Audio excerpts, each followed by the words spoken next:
अस्सलाम वालेकुम दोस्तों, कैसे हो? उम्मीद है कि सब खैरियत से होंगे। अल्लाह आप लोगों को ऐसे ही खुश रखे। सरकार दो आलम सल्लल्लाहु अलैहि वसल्लम की पूरी जिंदगी पर बनने वाली वीडियो सीरीज जिसका नाम मोहम्मद सब के लिए है सल्लल्लाहु अलैहि वसल्लम, ये उसका 39वां हिस्सा यानी पार्ट 39 है। थोड़ा हम रिकैप कर लेते हैं कि हमने 38वें हिस्से में क्या सुना। लेकिन उससे पहले मैं आपको बता दूं कि कल इतवार यानी संडे को हमारा कोई वीडियो नहीं आएगा, इसलिए आप लोग इंतजार न करें। और दूसरी बात, आज का वीडियो थोड़ा शॉर्टकट और मुख्तसर होगा क्योंकि आज हमारे घर में लाइट की प्रॉब्लम थी, इसलिए हर चीज लेट हो गई, इसलिए माजरत चाहता हूं। चलिए, हमने 38वें हिस्से में सुना कि किस तरह आप सल्लल्लाहु अलैहि वसल्लम गारे सौर से मदीना के लिए रवाना हुए, आपके साथ कौन था और किस तरह मालिक बिन सुराका ने पीछा किया। फिर अल्लाह तबारक व तआला ने सुराका के घोड़े को जमीन में धंसा दिया। फिर अल्लाह के रसूल सल्लल्लाहु अलैहि वसल्लम ने दुआ की तो वो निकल आया।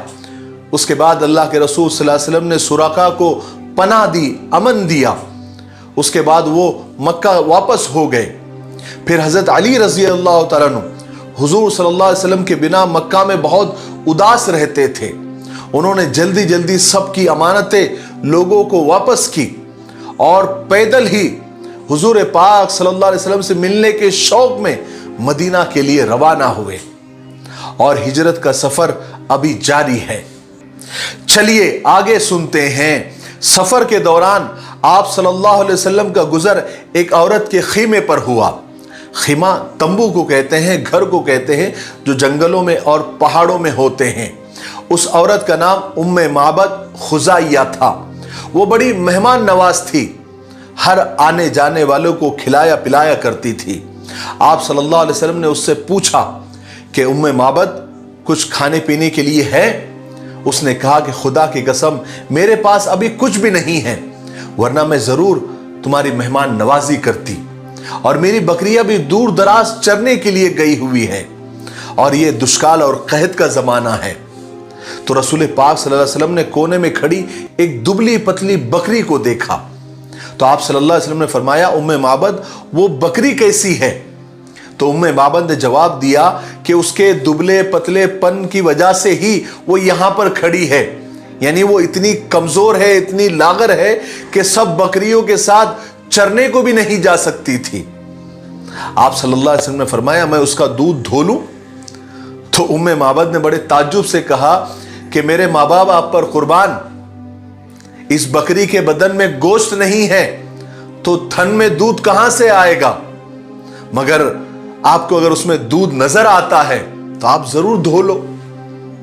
यह गुफ्तगू चली रही थी। जब उम्मे माबद ने इजाजत दी तो हजरत अबू बकर सिद्दीक रजी अल्लाह तआला ने जल्दी से उस दुबली पतली बकरी को खोलकर आप सल्लल्लाहु अलैहि वसल्लम के सामने खड़ा कर दिया। आप सल्लल्लाहु अलैहि वसल्लम ने उस बकरी के पीठ पर अपना दस्ते बरकत, दस्ते शिफा, दस्ते रहमत यानी अपना हाथ फेरा, अल्लाह का नाम लिया और दुआ की। फिर क्या था, बकरी के बदन में झुरझुरी हुई, उसने पांव फैला दिए और उसके थन में दूध उतर आया। सुभान अल्लाह। उम्मे माबद ने जब अपने कमजोर बकरी के थनों में इतना दूध देखा तो जल्दी से भाग कर गई और इतना बड़ा बर्तन लेकर आई कि अगर वो उसमें इतना दूध समा सकता था कि एक पूरी जमात सैर हो सकती थी, उनका पेट भर सकता था। और फिर आप सल्लल्लाहु अलैहि वसल्लम के दस्ते मुबारक से और आप सल्लल्लाहु अलैहि वसल्लम की बरकत से उस बकरी को इतना दूध आ गया कि वो पूरा बर्तन भर गया, उसमें झाग आ गया। फिर उम्मे माबद गई और घर में जितने बर्तन थे सब लेकर आ गई। अल्लाह के रसूल सल्लल्लाहु अलैहि वसल्लम ने सारे बर्तनों को भर दिया, इतना दूध उसमें निकला। फिर सबसे पहले आप सल्लल्लाहु अलैहि वसल्लम ने उम्मे माबद को पिलाया, यानी उस औरत को पिलाया। वो शिकम सैर हो गई, उसका पेट भर गया। फिर अपने साथियों को पिलाया, उनका भी पेट भर गया। फिर आप सल्लल्लाहु अलैहि वसल्लम ने आखिर में खुद पिया। उसके बाद फिर और दूध धोया, सारे बर्तनों को भर दिया और वो उस औरत के पास यानी उम्मे माबद के पास छोड़कर आप वहां से निकल गए। लेकिन उम्मे माबद ने हुजूर पाक सल्लल्लाहु अलैहि वसल्लम का अता पता पूछना ही भूल गई। ये भी नहीं पूछा कि कौन हो, कहां से आए हो और कहां जा रहे हो। थोड़ी ही देर के बाद उम्मे माबद के शौहर अबू माबद आ गए और घर में इतना सारा दूध देखा, सारे घर के बर्तन दूध से भरे हुए देखे तो ताज्जुब से पूछा कि उम्मे माबद ये सब कैसे हुआ और इतना सारा दूध कहां से आ गया, क्योंकि घर में तो कोई दूध देने वाली बकरी भी नहीं थी।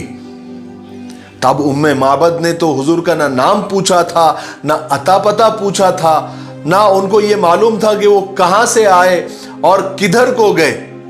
तो उम्मे माबद ने जो हुजूर पाक सल्लल्लाहु अलैहि वसल्लम का, सरकार दो आलम सल्लल्लाहु अलैहि वसल्लम का जो हुलिया बयान किया, उम्मे माबद के बातों को सीरत लिखने वालों ने, तारीख दानों ने सुनहरे अल्फाज से लिख दिया। उम्मे माबद कहती है कि अल्लाह की कसम, एक बड़ा बाबरकत आदमी आया था, उसका रंग निखरा हुआ था, उसका चेहरा चमक रहा था, रंग बड़ा सोना था, बारीक और मिले हुए अबरू थे, पलकें लंबी और सुरमगी थी, सफेद और सियाह आंखें थी, भारी आवाज और गर्दन सुराही जैसी थी, हाथ खूबसूरत, जब बात करते थे तो पुरकशिश नजर आते थे, जब खामोश रहते थे पुरवकार नजर आते थे, और जब भी बात करते थे बिल्कुल खुली, वाजे और दो टोक किया करते थे, न बहुत मुख्तसर किया करते थे, न बहुत फजूल बात किया करते थे, ना, और जब भी बात करते थे तो ऐसा लगता था कि लड़ी से मोती झड़ रहे हैं। क्या बताऊं, अबू माबद दूर से देखने में सबसे ताबनाक और पुरजमाल नजर आता था, और जब करीब आता था तो और ज्यादा खूबसूरत और शेरी नजर आता था। यानी अगर सीधे सादे अल्फाज में अगर कहा जाए तो दूर से भी सोना नजर आता था, और जब करीब आता था तो और सोना नजर आता था। काले और चमकदार बाल, दरमियाना कद, न बहुत ज्यादा बोना कि निगाहों में न जचे, न बहुत ज्यादा लंबा कि नागवार गुजरे, और उसके जो साथी थे उसके इर्द गिर्द हल्का बनाए हुए रहते थे। आप जब कुछ फरमाते थे तो तवज्जो से सुनते थे, जब आप कोई हुक्म करते थे तो उनके साथी उठकर फौरन बजा लाते थे। उम्मे माबद ने सरकार दो आलम सल्लल्लाहु अलैहि वसल्लम का ऐसा नक्शा खींचा कि सुनने वाले को ऐसा लगता था कि वह आप सल्लल्लाहु अलैहि वसल्लम को बिल्कुल सामने देख रहा है। अबू माबद फौरन समझ गए कि ये वही शख्स थे, ये वही शख्सियत थी जिसको मक्का वाले और कुरैश बेचैनी से, बेकरारी से ढूंढ रहे हैं, और वही नबी आखिरुज़्ज़मा है। और कहा कि जब भी मेरी उनसे मुलाकात होगी तो मैं जरूर उनकी पैरवी करूंगा। हजरत उरवा बिन जुबैर रजी अल्लाह तआला अन्हु फरमाते हैं कि मक्का वालों ने सरकार दो आलम सल्लल्लाहु अलैहि वसल्लम की मक्का से रवानगी की खबर सुन ली थी। उनको मालूम था कि हुजूर मक्का और मदीना के बीच में हैं और कभी भी पहुंच सकते हैं, इसलिए वो लोग रोजाना सुबह सुबह हर्रा नामी एक मकाम पर पहुंच जाते थे, आपका इंतजार करते थे। जब दोपहर में धूप सख्त हो जाती थी तो अपने घरों को वापस चले जाते थे। एक दिन ऐसे ही लंबे इंतजार के बाद जब वो घरों को वापस लौट रहे थे तो एक यहूदी अपने किसी काम से एक टीले पर चढ़ा तो क्या देखता है कि कुछ सवार सफेद कपड़ों में, जैसे उनके बदन से चांदी छटक रही थी, तशरीफ ला रहे हैं। उसने बेखुद होकर आवाज लगाई कि ए अरब के लोगों, ए अरब के लोगों, वो देखो वो रहा तुम्हारा नसीब जिसका तुम बेचैनी से इंतजार कर रहे थे। ये सुनते ही कुबा के मुसलमान हथियारों की तरफ दौड़े, क्योंकि उस वक्त हथियारों से ही इस्तकबाल किया जाता था। हर तरफ तकबीरों की आवाजें बुलंद हो रही थी। सारा कुबा का इलाका आपके इस्तकबाल के लिए घरों से निकल गया। जब आप सल्लल्लाहु अलैहि वसल्लम की ऊँटनी करीब आई तो सब लोग हजरत अबू बकर सिद्दीक को ही सलाम करने लगे, क्योंकि उन्होंने हुजूर को कभी देखा ही नहीं था। یہاں تک کہ آپ صلی اللہ علیہ وسلم پر جب دھوپ آئی تب حضرت ابوبکر صدیق رضی اللہ تعالیٰ نے آپ پر چادر تان دی تاکہ آپ پر سایہ ہو جائے، تب جا کر لوگوں نے آپ صلی اللہ علیہ وسلم کو پہچانا۔ پھر رسول پاک صلی اللہ علیہ وسلم قباء میں کلثوم بن ہدم کے مکان پر آپ نے قیام کیا، اور ادھر کھلے میدانوں میں، مشکل راستوں میں حضرت علی رضی اللہ تعالیٰ اس طرح چل رہے تھے کہ سر پر اگلتا ہوا سورج شعلے برسا رہا تھا اور نیچے تپتے ہوئے ریت پیروں کو جھلسا رہے تھے، لیکن حضرت علی کو صرف ایک ہی دھن تھی، اور وہ تھی کہ سرکار دو عالم صلی اللہ علیہ وسلم سے میں جا کر مل جاؤں، ان سے ملاقات ہو جائے۔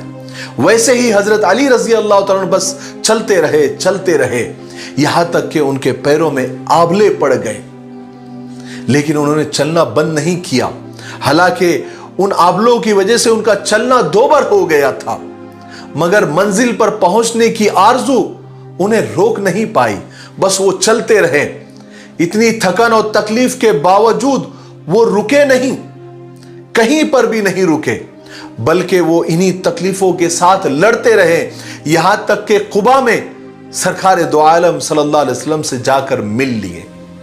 آخرکار حضرت علی رضی اللہ تعالیٰ عنہ قباء کے مقام پر، جو مدینہ کے دروازے سے 2 فرسخ کے فاصلے پر ہے، یعنی آج کل کے حساب سے 13-14 کلومیٹر کے ڈسٹنس پر ہے، حضرت علی رضی اللہ تعالیٰ حضور پاک صلی اللہ علیہ وسلم سے جا ملے۔ دونوں کو 2 خوشیاں تھی، ایک تو دشمنوں کی چال سے چھٹکارا پانے کی خوشی، اور دوسرے مدینہ میں داخل ہونے کی خوشی، جو دوستوں کا شہر تھا۔ رسول پاک صلی اللہ علیہ وسلم قباء کے مقام پر 14 دن ٹھہرے۔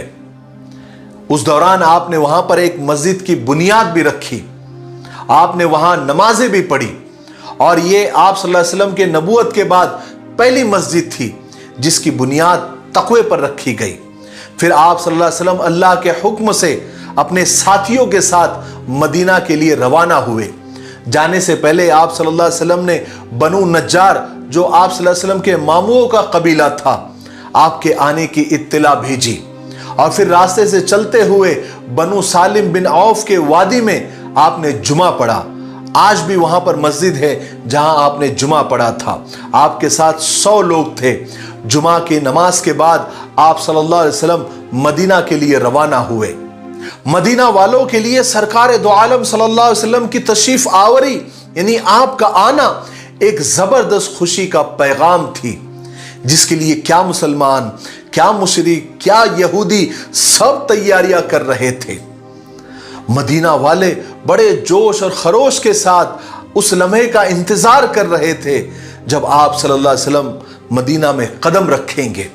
پھر وہ دن آ ہی گیا جب ان کے دل خوشی سے جھوم اٹھے، عورتیں اور بچے خوشی سے کھل اٹھے۔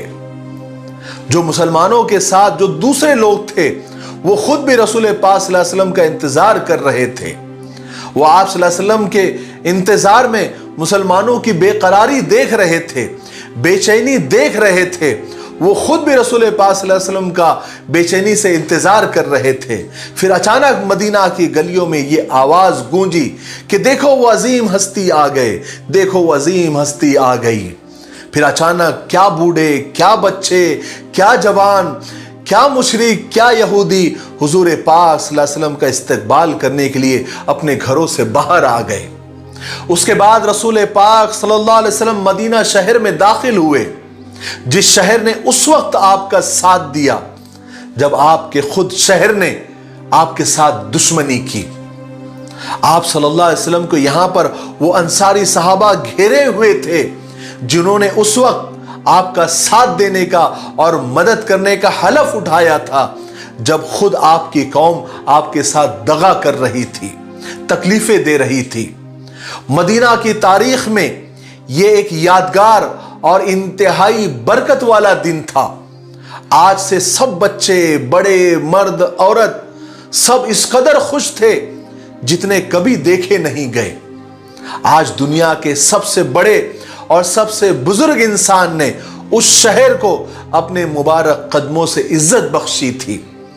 انصار کی بچیاں، لڑکیاں خوشی اور مسرت کے ساتھ दफ बजाकर अशार के नगमे बिखेर रही थी।